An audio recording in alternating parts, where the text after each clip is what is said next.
Ce qui est décevant finalement dans cette histoire, c'est le message envoyé à Patrick Carlgren qui a réussi un très bon intérim et qui, en récompense, se voit renvoyé sur le banc.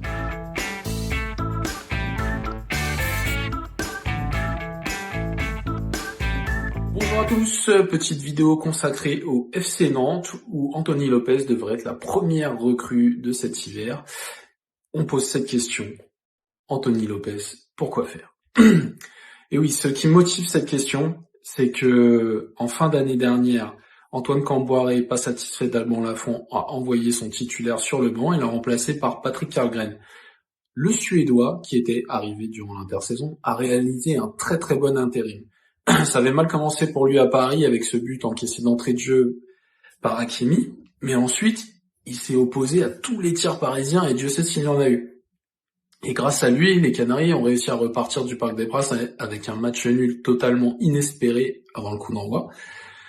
Cette performance a été confirmée contre le Stade Rennais et une semaine plus tard lors du derby remporté 1-0 par les Canaries.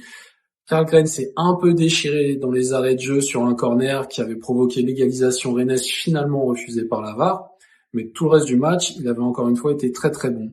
Et une semaine plus tard, à Brest, il a pris le bouillon comme tout le monde, mais sur les 4 buts, sa responsabilité n'est pas du tout engagée, éventuellement sur le 4e où le tir brestois lui passe entre les jambes, mais pour tout le reste, il était bien présent, il a bien fait son travail, vraiment il n'y avait rien à dire sur lui. Malgré ça, le FC Nantes a décidé de prendre Anthony Lopez. Alors Anthony Lopez, il est expérimenté, il a 34 ans, il a fait toute sa carrière à Lyon, donc voilà, il est habitué à la pression, là-dessus il n'y a rien à dire, il a du talent, il n'y a rien à dire aussi. Par contre, ce qu'on peut regretter, déjà c'est le message envoyé à Carlgren, parce que Carlgren il était très bon lors de ces 3 matchs, et en remerciement, il retourne sur le banc. C'est pas terrible. Ensuite, Lopez, ça fait 6 mois qu'il n'a pas joué. Donc il va déjà devoir retrouver des repères au niveau individuel. Ensuite, au niveau collectif, ça va prendre du temps aussi de se coordonner avec ses défenseurs. Et franchement, du temps, le FC Nantes n'en a pas à perdre, vu qu'il va déjà à Lille ce week-end.